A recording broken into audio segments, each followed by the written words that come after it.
Well, welcome to this product support and demonstration video for the ALLTEST DSD-867 in MET combination. This is the outer foil packaging, comes packed in cartons of 20 tests with a manufacturer's full data sheet.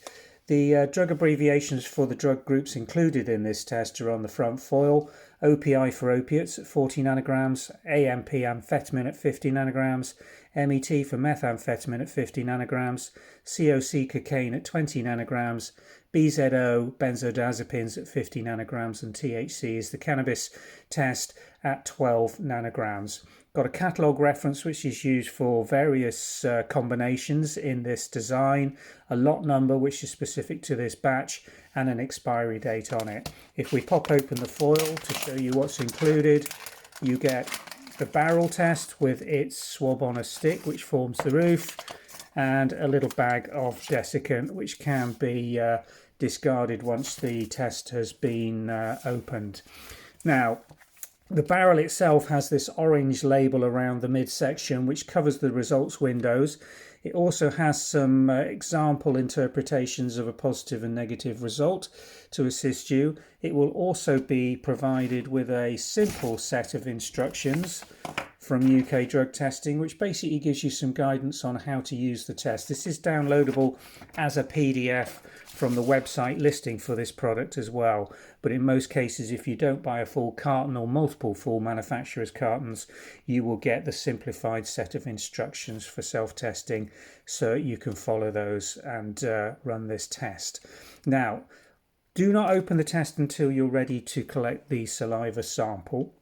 Do not eat, drink or smoke for at least 20 minutes before you're ready to start taking the saliva sample. The removable label can be left in place if you don't want the donor to actually read the results, but for demonstration purposes I'm going to remove that and show you the 1, 2, 3, 4, 5, 6 membranes loaded in here.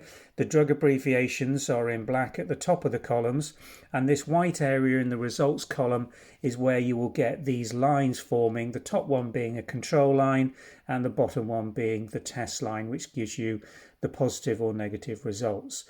A positive result is indicated by the presence of just a control line at 10 minutes and no test line being visible at all. You must have the control line in all cases, and if you don't get a control line, the results must be invalid and not read at all.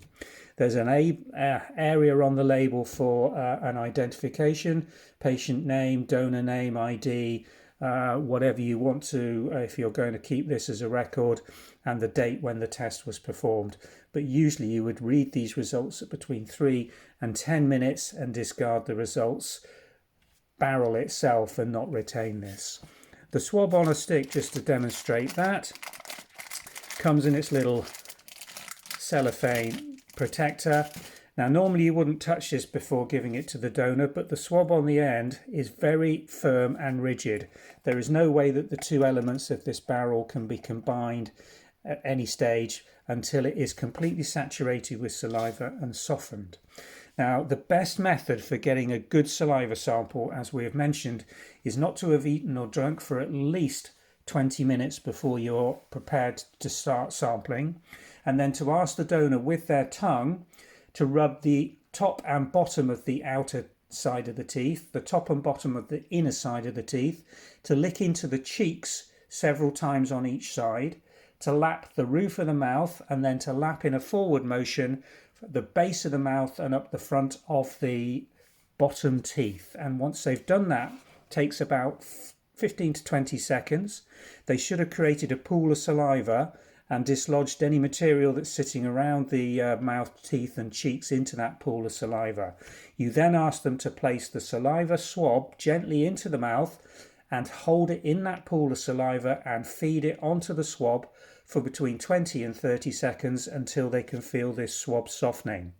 You don't start rubbing this around the mouth or asking them to repeat the process that I've just described with the tongue until the swab has completely softened.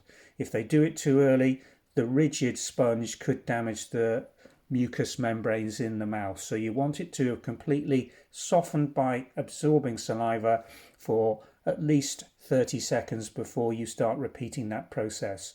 You then, with the swab on the stick, ask the donor to gently rub the top of the teeth on the outer and inner aspects, bottom teeth, inner and outer aspects, into the cheeks and around the gums, roof of the mouth, roof of the tongue, and then to hold it again in the base of the mouth and feed saliva onto the swab for a further 30 seconds. Let's do that now, and then we'll show you the test running.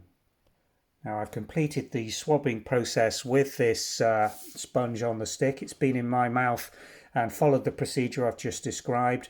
I'm now going to combine the two elements of the test by pushing the swab on its lid down into the base and screw the lid down. It doesn't lock or click, but what you're doing there is discharging that saliva into the base of this saliva barrel, and it should start wicking up the side of some of these test strips over the next 10 to 20 seconds. Here you can start seeing that one just starting to run. Pink dye will start flowing from the base upwards. When you combine the two elements of the test, start a timer on your smartwatch or phone for 10 minutes. 10 minutes is the critical read time for a non-negative result with these tests, but we're going to show you that within about 2 to 3 minutes in all negative tests, it's usually run completely, and we can interpret a pass on all of the tests at that stage. So I'm going to freeze this video now until we reach the 2.5 minute stage of this test running. Right, we're at 2.5 minutes now, and this test has completely run and given me a full set of negative results. You can see I've got control lines showing on 1, 2, 3, 4, 5, all 6 of the drug test membranes. I've also got test lines showing below them. Note that the colour density, thickness and saturation of the test lines is a little variant. Some are very dark, some are very pale. That's of no significance whatsoever. You must consider these are testing different drug groups at very different levels of cutoff, above which you will get a non-negative or a positive rapid test, and below which you will get a negative result. So, important thing to take away is importance of the cutoff levels for the drug tests that have been loaded into this particular device. Below which there may still be very low levels of that drug present, but if they're below the cutoff, the test should accurately give a negative result. And if they're above the cutoff level, it should accurately give a positive result.